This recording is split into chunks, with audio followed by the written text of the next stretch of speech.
Hello, ladies and gentlemen, and welcome back to Copenhagen Dreaming. No, there will be no read-in today either, just like there wasn't last week, but the reason for that, at least this time, is more pleasant. It's because it's my birthday, and I haven't had time to sit down and write something like that. So, we are having a birthday recording here. Yes. Yes.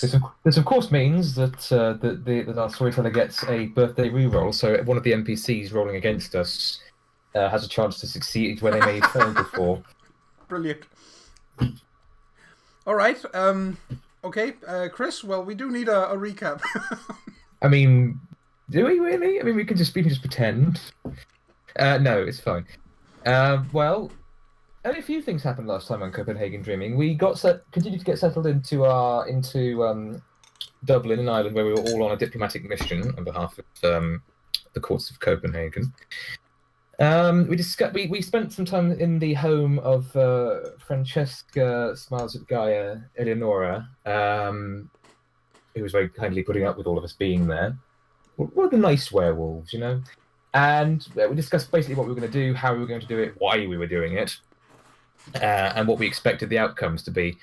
After that, in the morning, we got to meet another werewolf. In fact, we got to meet Wyndham McAlpin, who, if you remember from Song at Tara, ended up being the Sept Alpha of the Dublin Sept in the end.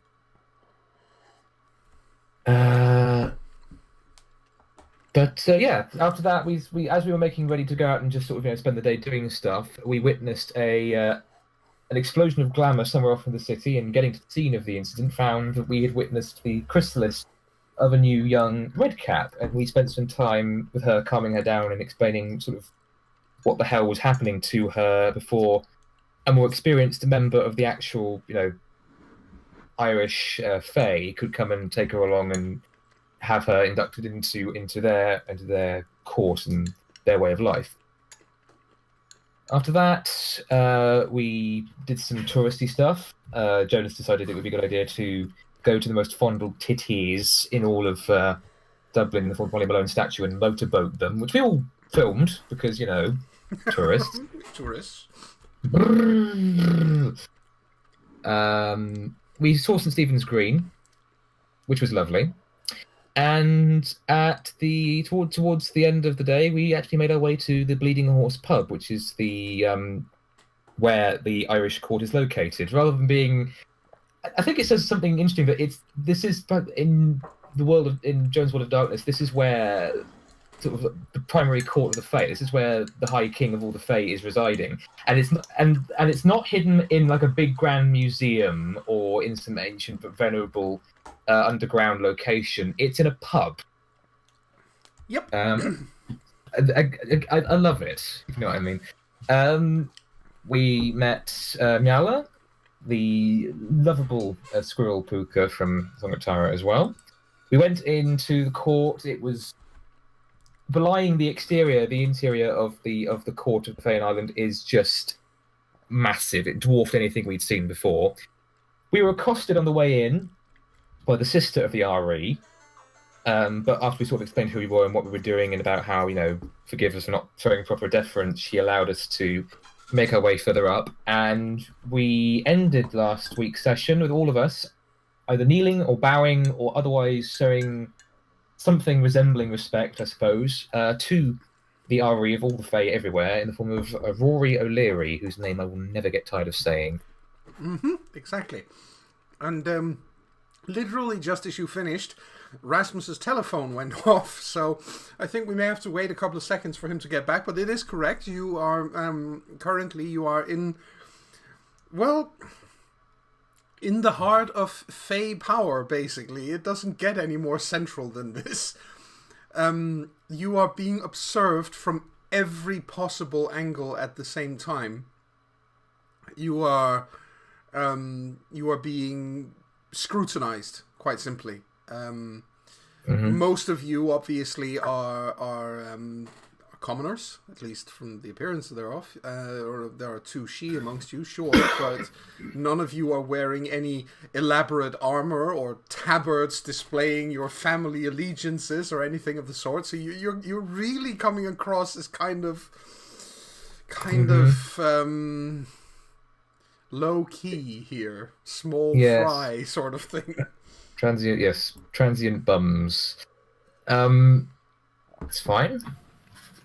It would be worse, let's put it that way, if it wasn't for the Ari himself, who is currently draped over his throne, more than actually sitting on it. He is sort of lounging / draped across it.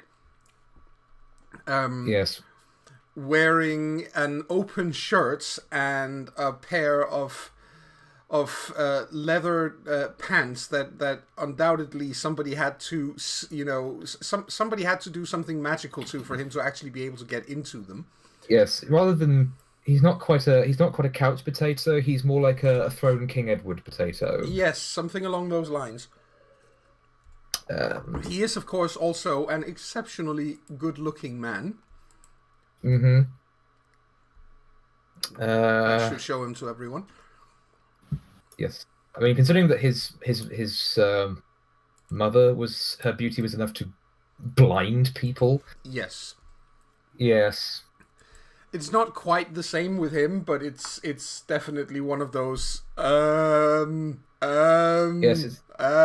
things. He's got his full 7 dots of appearance. He just doesn't have the that unnatural thing. The what's it called? Advantage merits on top of it.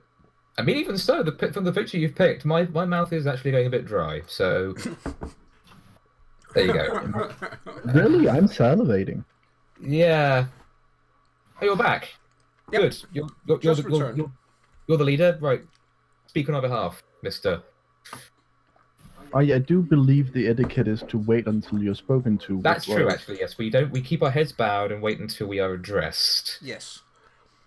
He is finishing up saying something to one of his courtiers, but as soon as he's done with that, he looks towards you and says, "So, Copenhagen finally deigns it proper to send some emissaries of sorts. It's been a few years. Please, look up. Speak up. What are you here for?" Jonas looks up. I don't think he gets up. And says, on behalf of the Duchess of the Winter Court in Copenhagen, I apologize for not having sent anyone sooner. Oh, I think that the Duchess, of all people, shouldn't be apologizing for that. The Duke, however, might. If I understand things correctly, he hasn't been particularly keen on sharing his responsibilities. That is entirely correct, Your Majesty. If he has enough in perception, he will be able to see that I'm smiling vigorously while trying not to nod. Well, he probably notices, let's put it that way. So he says, but that doesn't necessarily explain why exactly you're here. No, it doesn't. We are here on behalf of the Duchess to seek counsel and aid. Right. Counsel regarding what exactly, if I may ask? That the whole "if I may ask" thing actually has a few people chuckling around him because, if anybody can bloody ask whatever he wants, it's him. Yes. Yeah. Oh, how droll! You actually want to make the commoners feel welcome, sire. Sire. Very, very.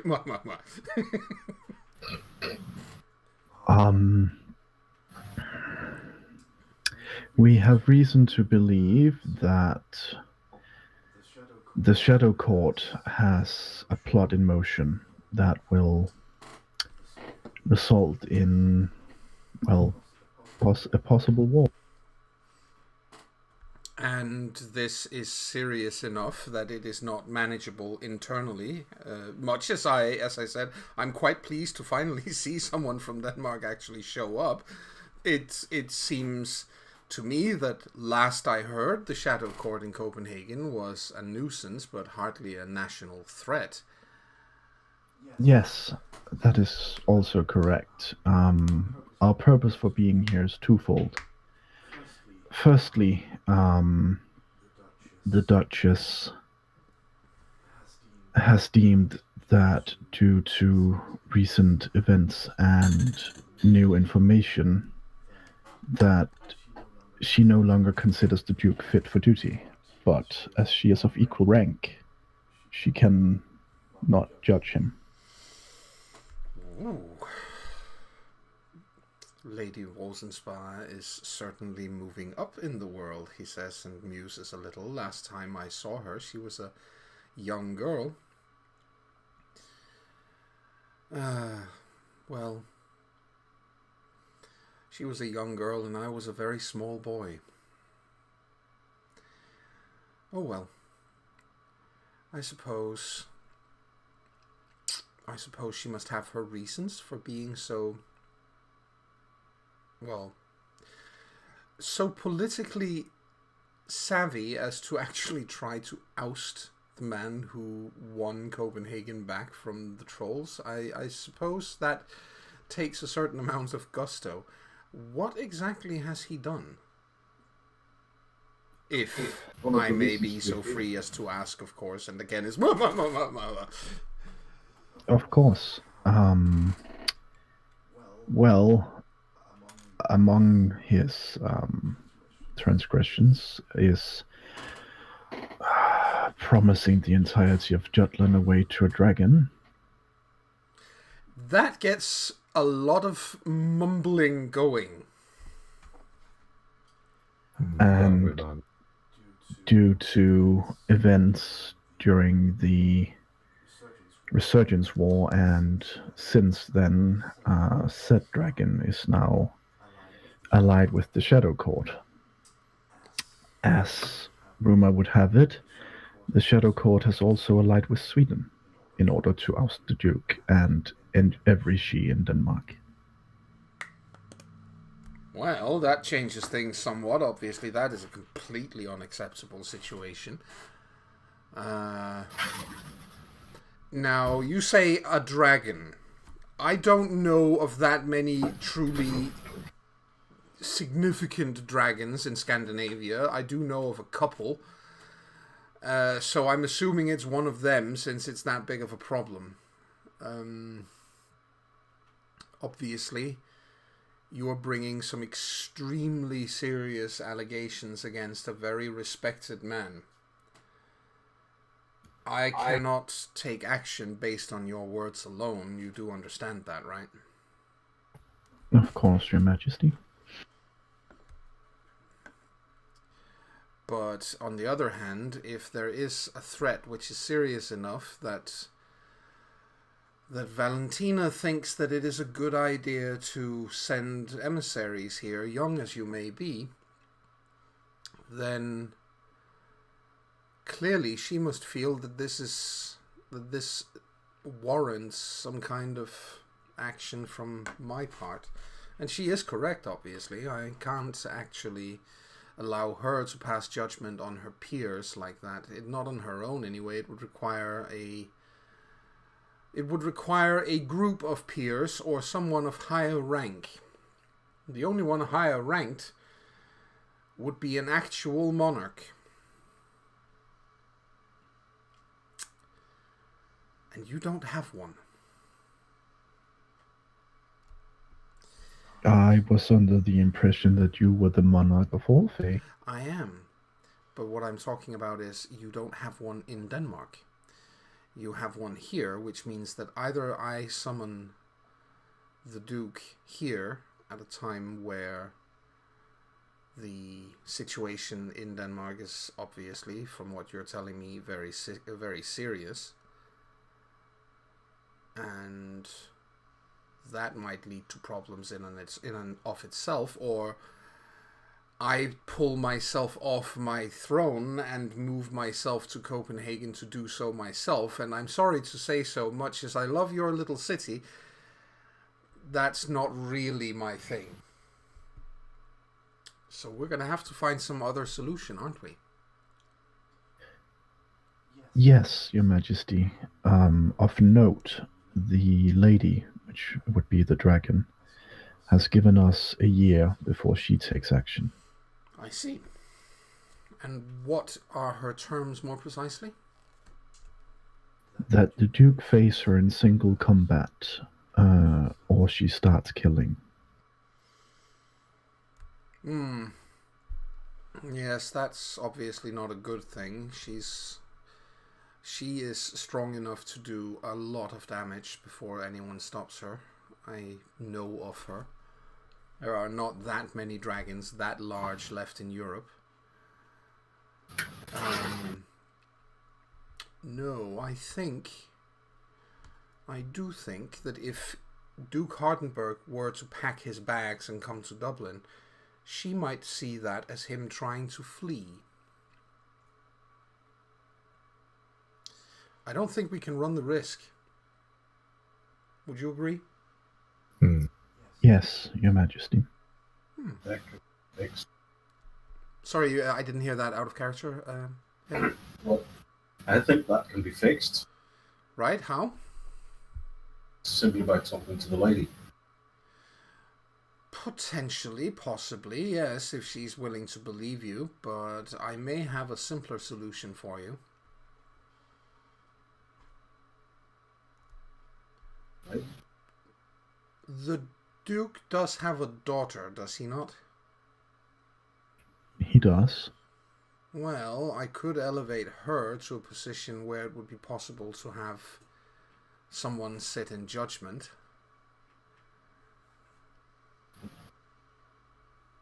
I suppose making her the replacement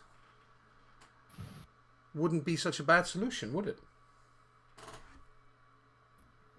It would not, Your Majesty, assuming she's willing to judge her own father. She will be, because I'm going to tell her to. Pretty simple. He calls for a scribe, and he leans in, and basically what he does is he dictates something in Irish. In Gaelic, basically. Don't understand a word, but it sounds very beautiful. It sounds beautiful. It sounds quite elaborate, and he does so fairly quickly and fairly without too much hassle. And then when he's done with that, and the scribe is busy writing and trying to catch up and keep up with what he's saying on this scroll, it's a knocker. And the knocker is using a mechanical pen to help write quicker, and even then it's difficult to keep up. But he looks back to all of you while the knocker does in fact catch up, and he says, I would be lying if I said that I was completely surprised. Mainly because, as I mentioned when you initially spoke, Duke Hardenberg is... Well, he has this problem that far too many of his kind, and by that I mean perennial summer courtiers, suffer from, namely this completely unwillingness to hand over power or to allow yourself to fluctuate with the seasons. I do the latter myself, which is why we only have one court. So basically, he has been holding on to power for a very long time that, strictly speaking, wasn't his. And I think, now correct me if I'm wrong, somebody correct me if I'm wrong, but it has been 3 or 4 years since he last let the Winter Court hold power for a while, correct? Correct. That is correct, Your Majesty. Yes. Power just changed hands. Yes. And of course, Duchess Valentina, being a conscientious person and following the rules of the Summer and Winter Court fluctuations, would then have handed it back to him only for him to hold on to it again. So within the last 10 years, my guess is she might have held power for something like a year or a year and a half combined. That is not unusual, but it isn't acceptable. So, based on that, I think some changes in Copenhagen are due. Please do bring this back and place it into the hands of Duke Hardenberg's daughter and nobody else, he says. And somebody basically drips a lot. You know, the knocker drips some hot sealing wax onto the scroll that he's just finished writing and rolling up. And the RE reaches out with his right hand and presses the what is it called, the signet ring on his ring finger into the sealing wax. And then the knocker comes down to you and hands over the scroll. We will do so, Your Majesty. Excellent. I don't suppose you've had much chance to actually sample the hospitality of my court yet. We have not, no.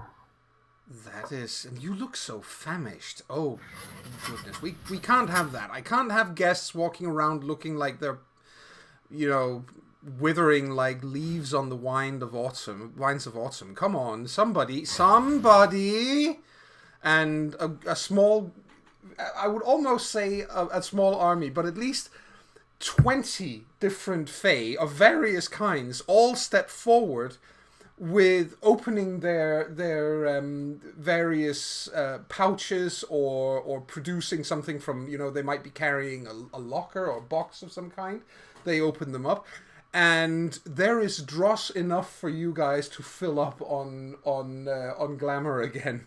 If any of you are short on glamour, you are not short on glamour anymore. Gimme! Nice!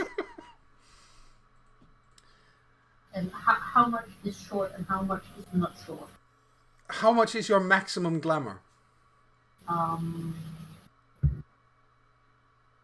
As in how many dots you can fill in? Yeah, how many dots did you start out by having? 4. How many? No, 3. 3. Okay, 3. That's low. You should be starting out at you should have started out at 5. Originally, when the game when the campaign started. I think I know why. That's because she removed real glamour points when we used. Oh, right. Okay, that explains it. Well, then you're back up to 5. I don't think starting glamour is 5. Well, For a change, or for a Changeling, it should be. yes, Yeah. it varies depending on what stage of Fey life you're at. Yeah. And then it's you guys would have, yeah. So you are at you should be at 5. Yeah, now I'm 5. Excellent. And you know, on top of that, he waves a hand to have someone bring him something, and he says, "So you have taken upon yourself a very important task. That kind of thing should be rewarded, particularly in people as young and relatively inexperienced as yourselves. I'm impressed by Valentina's courage in sending someone as untrained as yourselves, but I'm also very impressed by the way you have handled yourselves since arriving in Dublin. So, I should probably... I should. Shouldn't I be a good host? He says and looks out over the crowd, and you know, there's this mumbling everywhere, and it's clear he's playing the crowd because he's already made his mind up, but he wants to gauge the reaction of his own court to him saying something like that.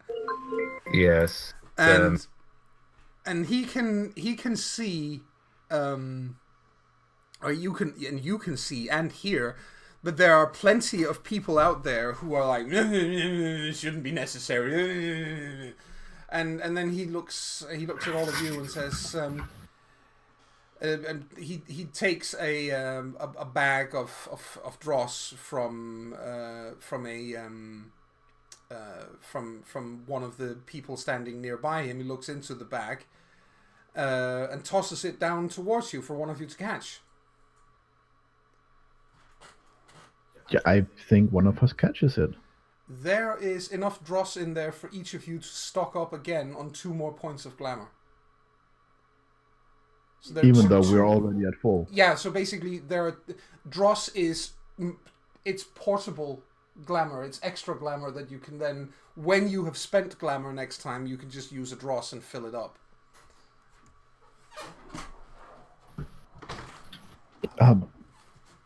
Thank you, Your Majesty. It's an honor. Oh, you're welcome, he says. And please, mingle, have fun, meet people.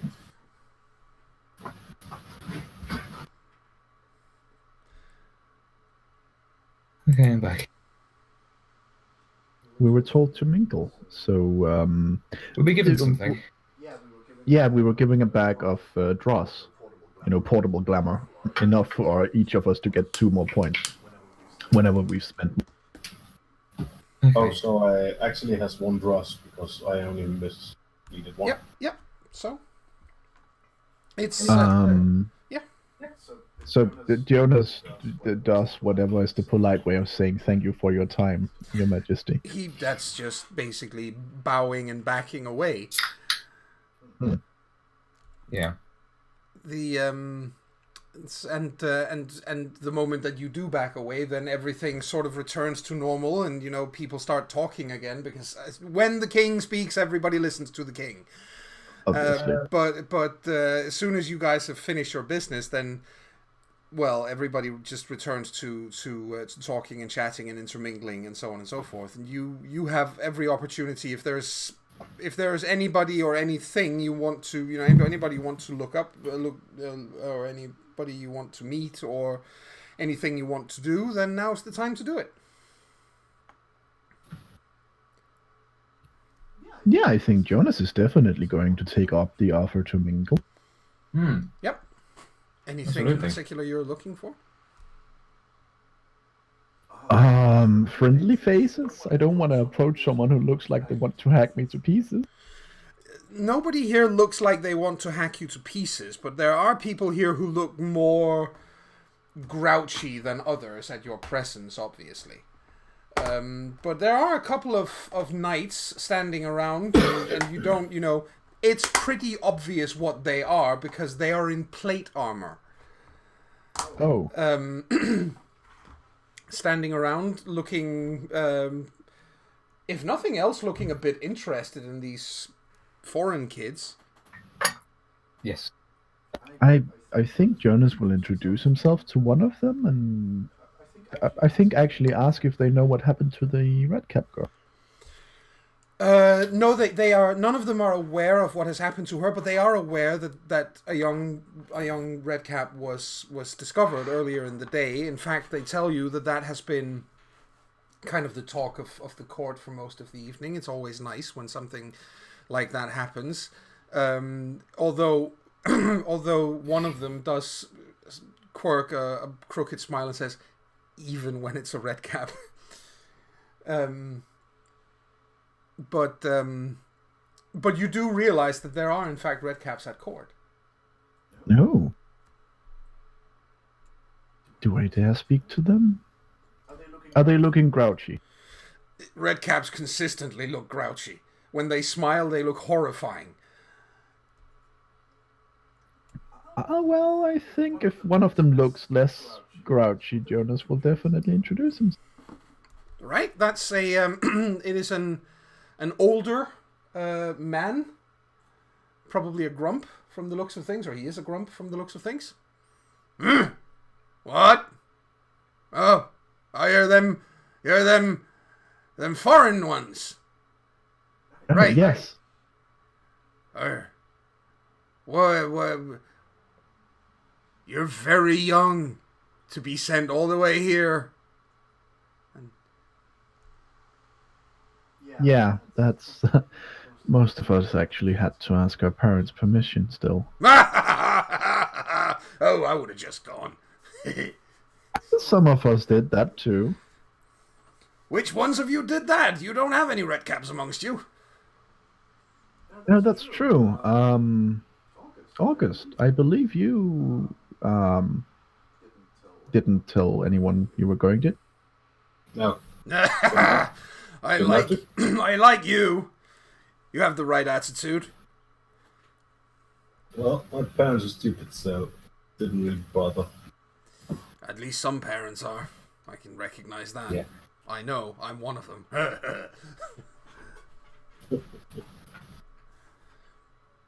Yeah, well, So, depends on how you look at it, because I think my parents just made me ready for a cruel world. that's also one way of looking at it, yes. It is a cruel world out there, isn't it? You know, when I was young, things were a lot less bothersome. Oh, really? Well, back then, he leans over and says, back then, people weren't as weedy as they are now. You know, if you wanted a good fight, you could actually get a good fight. I see. He looks up and down each of you and goes, he does look like he could give a good, account of himself, that one. And again, he's pointing at August. How about the rest of you? Do you actually know how to fight? I prefer fighting at range. I'm just standing there, slightly shaking my head. Not very noticeably, but a little bit. While looking at our revered leader. Looking. Just because. Undermining me. Yeah, exactly. Not much of a brawler, but I'm good with a sword and mean with a pair of knives. Ooh, that's okay. That's still a good fight. It doesn't have to be bare fist fighting, as long as you can fight. What about the rest of you? Maybe not. Not a chance in hell, Charlie mutters and smiles. But that's... I just smiled brightly up at him. No, you're too cute. Okay, okay. He says, listen. Go over and talk to that knocker over there. He says and points towards a young woman. And tell her that I sent you and say that you need a good weapon because you don't know how to fight.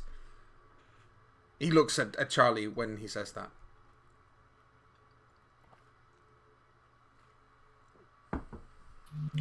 I will. Right. Good. So you head over there? Charlie. Yes, I do. All right.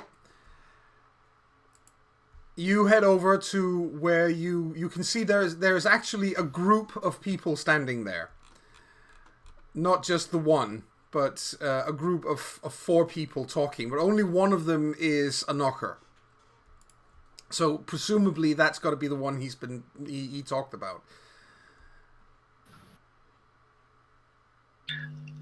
I tap her shoulder and says, excuse me, can I bother you first? She takes one look at you and turns around and raises an eyebrow and goes, sure you can. You're not from around here. I haven't seen you before. You must be one of the ones...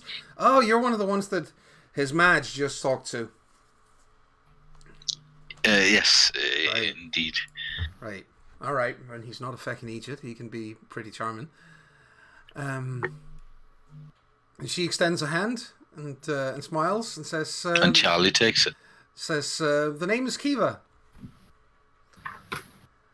Charles, a pleasure. Charles. What brings you here? My friends, good-hearted as they are, indulged in talking to a redcap who sent me over here because I do not have a living chance in fight. Oh, oh, all right.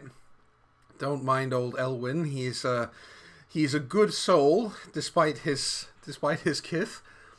But you don't know. So you don't know how to fight, right? Not at all. Do you know how? You don't even know how to fire a gun.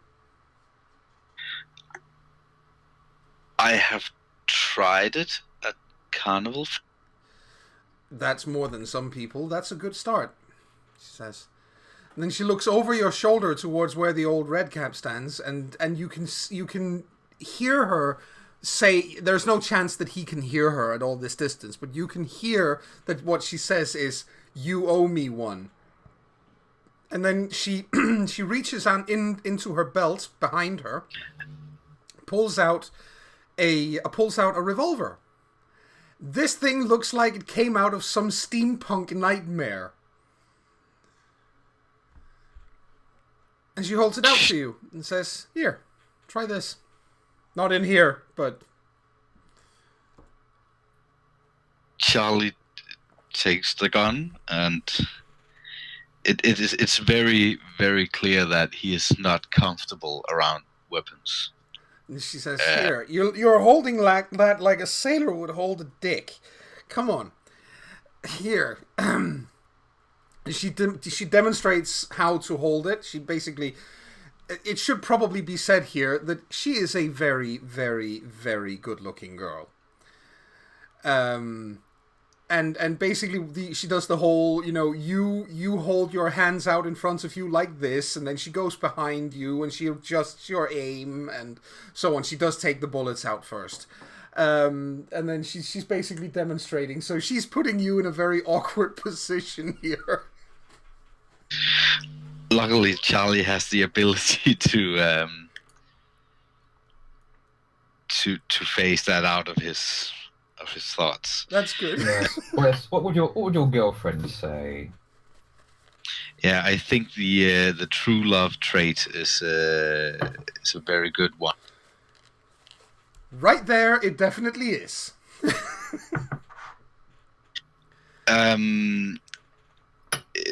I think it's very sweet of you, but I have not a chance or a clue. I don't think I will have a chance or a clue when it comes to firing this at the right. She grins crookedly and winks and says, "Keep it anyway. You might learn one day. Keep it as a souvenir if nothing else." Well, I will then. Thank you. No problem. She goes back to her conversation. Yeah, Charlie hasn't got a clue what to do with this gun, so he just tucks it in his jacket and goes back to the others. Yes. Very, very shaky. It looks for you. You have this. Now you're in the dreaming, so everything in here obviously looks like it's. You can see it as a gun, but it is a chimerical item. And Yep. What it would look like, I might as well tell you, when you get out of here, for all intents and purposes, everyone else would see it as one of those old-fashioned 1980s style cell phones. These big clunky things. Nice. Yes. Nice. How very hipster. Very hipster indeed. Yes. Now we just need Charlie to wear a man bun and skinny jeans with turned up hems at the bottom, and then we're sorted. Pretty much. So yeah. Oh, so how did that go?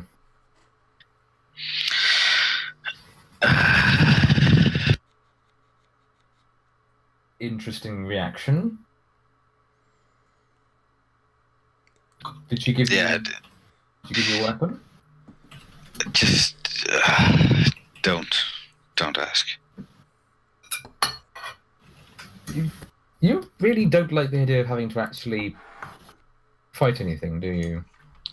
No, I'm very comfortable by building bombs and traps.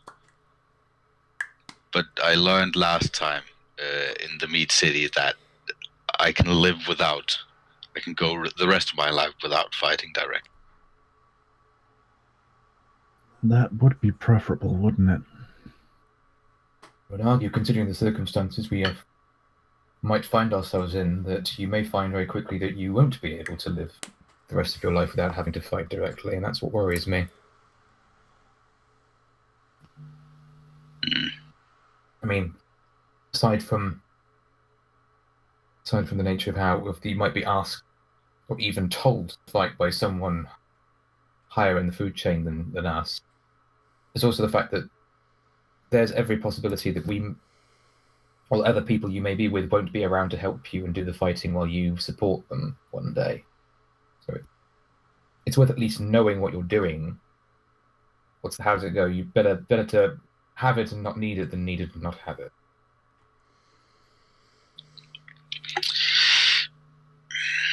Yeah, that's one way of seeing it.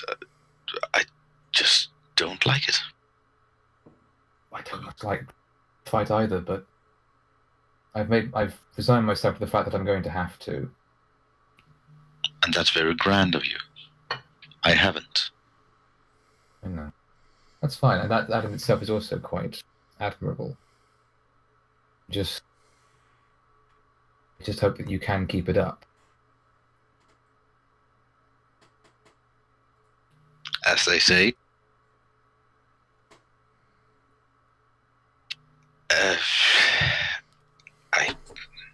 we'll see. I guess.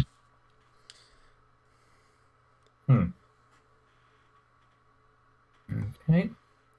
We probably all could use some time at some point to spar with each other and at least learn the ins and outs of fighting.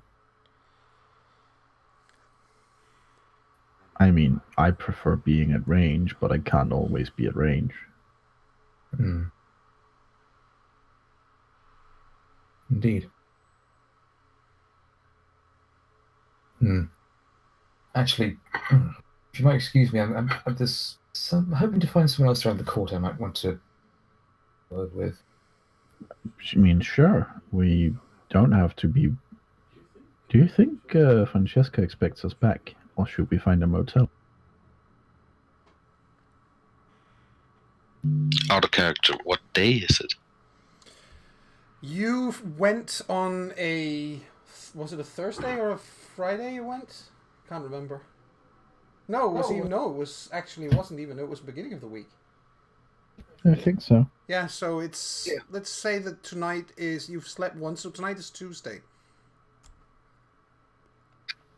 Noted. Thank you.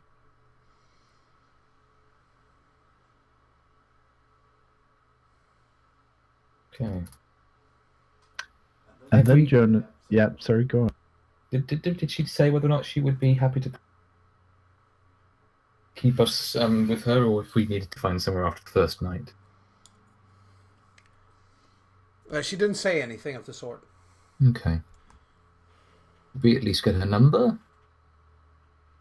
If nothing else, we could just head back to her. You did get her cell phone number. Okay. Well, if you want to find out, may I suggest that you give her a call? Yeah. Sorry, I just realized my mom will probably have my head if I just spend the night and go home. She'll probably recommend I find someone to go home with. I don't know how to feel about that.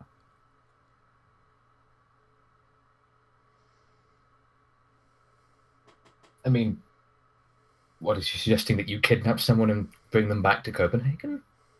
No, I think she would suggest that I don't stay at Francesca's tonight and I stay with someone doing things.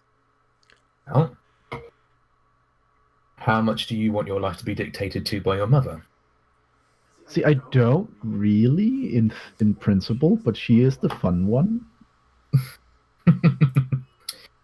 Well then, say go out and find someone and go somewhere else and do it for yourself. Don't do it because she said so. Do it because you want to. Yeah, I can give it a try. I don't expect to have much success.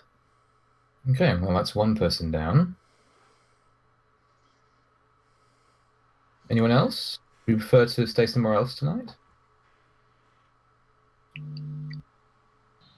I really like it at Francesca's. Yes. Quite a nice place.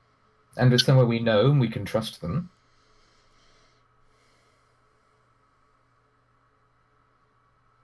Yeah, and also she is someone that actually likes to talk and tell us stuff, you know.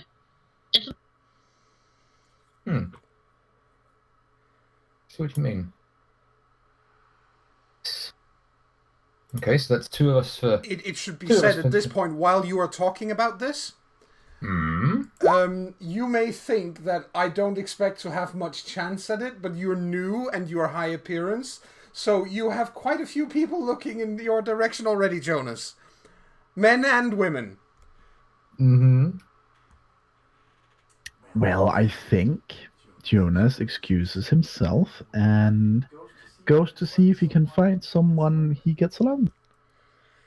That's not a problem. Yes.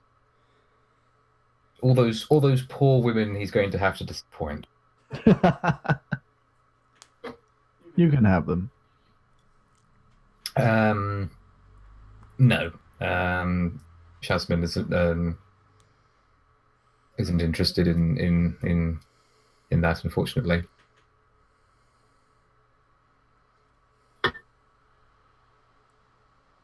But okay, so the point is that while we can, I think a couple of us are down. Does anyone else have anything to say about whether or not they want to stay at Francesca's, or should we move on to something else and assume that we're just going to split the party up a bit?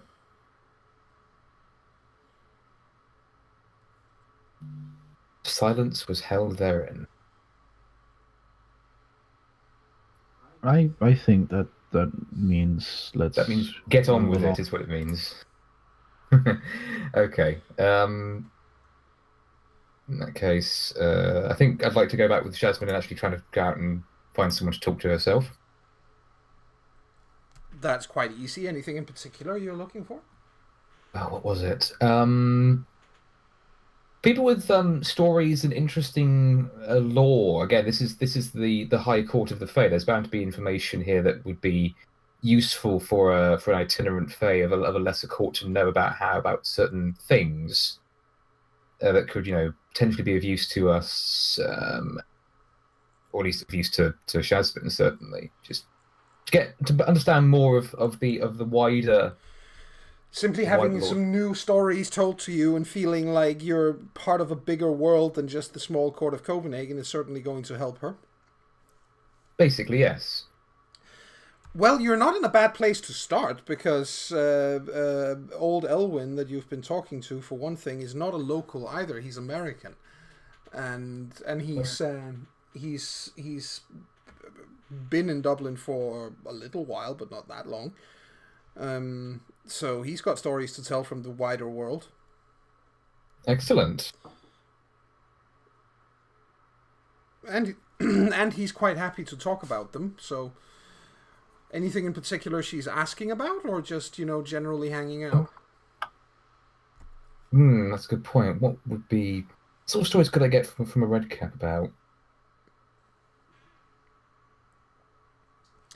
Messy ones. Yes, I can imagine stories of fights and battles and things. Yeah, we'll go with that. We'll go for any interesting conflicts that he can speak about, either that he's taken part in or that he knows about. He's quite happy to talk to someone who's young and interested, because apparently most young people aren't that interested most of the time. So he will gladly regale you with stories of his own travels and his youth and his many getting into various levels of trouble. Excellent. That does seem to be something that he's excelled at throughout his life, it should be said. It doesn't take very long for you to figure out that the whole getting into trouble thing seems to kind of be his thing. Yes, I imagine though his capacity for getting out of trouble afterwards is not as stellar. Oh, it's quite considerable, but it's usually also involving a lot of punching, kicking, and occasionally biting. Oh, I'm sure that was probably a favourite for a red cap. He's pretty good at it, that's for sure. I mean, basically, these stories kind of go from being just fun in general to being it becomes his version of the one that got away. You know, it gets a little too fantastical at a time, but hey, they're good stories. That's the point. It's about the stories you tell. Okay. Well, Jasmine makes mental notes and maybe even occasionally physical notes of just things with checking he's okay with it, of course, because interesting stories. Absolutely. Yes.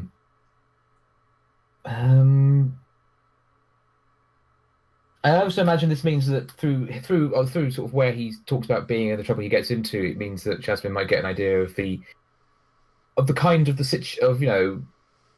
what the various places he's been to in the world are like for Faye, what the courts he went to are like, yes. Sort of, whether they're like this one, which is relatively stable and well led, or a bit more like Copenhagen, where it's a bit shakier, or even ones that are worse than Copenhagen, where it's quite chaotic. Yeah, that's that's kind of the thing you find out. He's been traveling for years, so whether the information is fresh and up to date is whatever it is, but you do get some information in general. It's he's primarily been to the various American courts. Mm-hmm. But there's no fresh news to be had there. Of course, that's fine. But either way, it's about just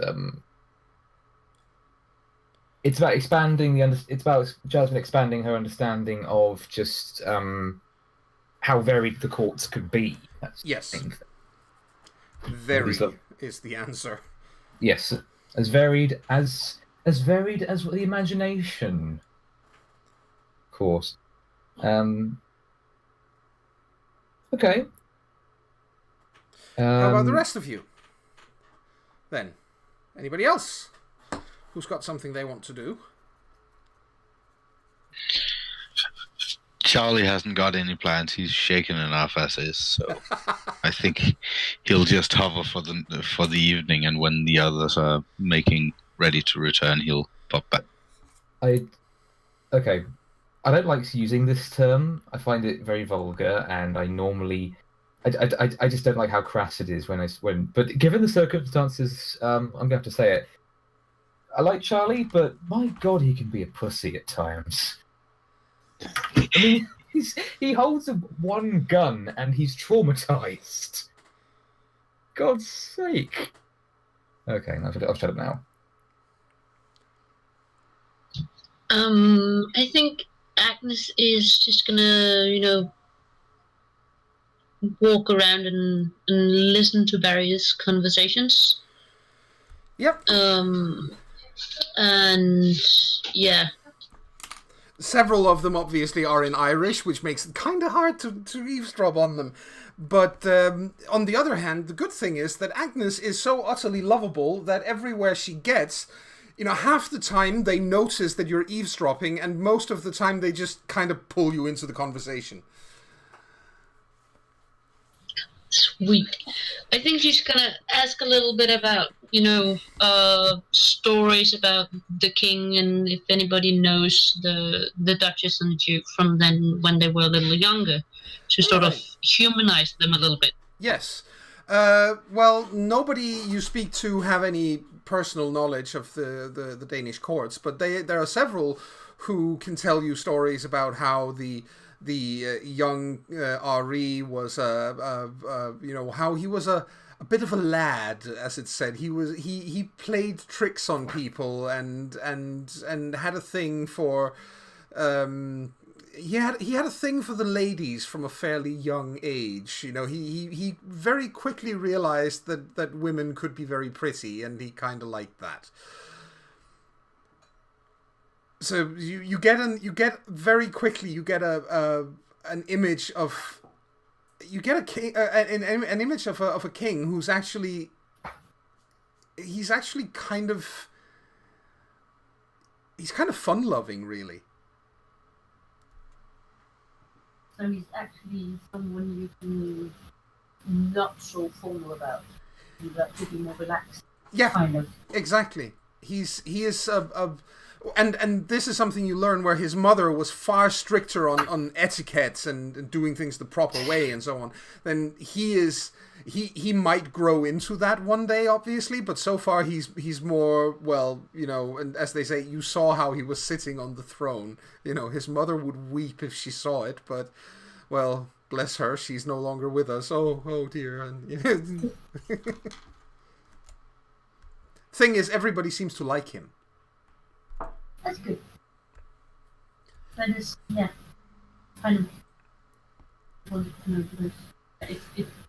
If he decides that he wants to talk them up, then it would be kind of hard to handle it if there was a hostility from the rest of the court. Yeah. It should also be said that after you've talked to maybe 3 or 4 different people, you realize as you're walking along somewhere that you've got something in your hand.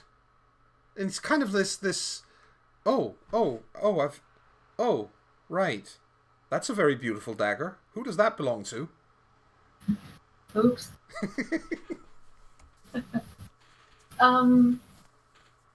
I think she looks at it, and normally she would just pocket it.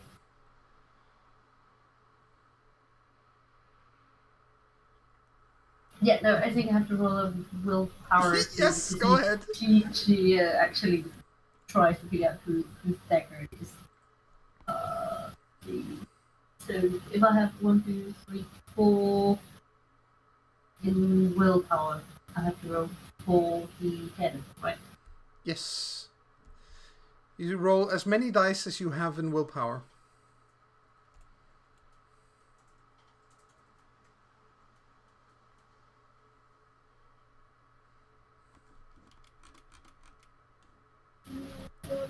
Oops! That's not a botch, but it is a failure. Yeah. So yeah, I think she's just gonna notice it and then, you know, keep it in her hand and sort of hope that she gets to keep it because no one will say that it's there. Well, it is a very nice piece of equipment. And yeah, how about August? What do you like to do?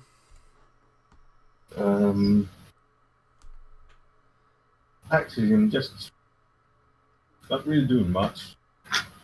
Just listening in on whatever I can glean. All right. Yeah, and just figure out what's what. Yep. Actually, I think we're going to take a 5-minute break here, and then I'll think of something that you might pick up, and then we'll get to that when we get back. Because it's time for our first break, so don't go anywhere. We'll be right back.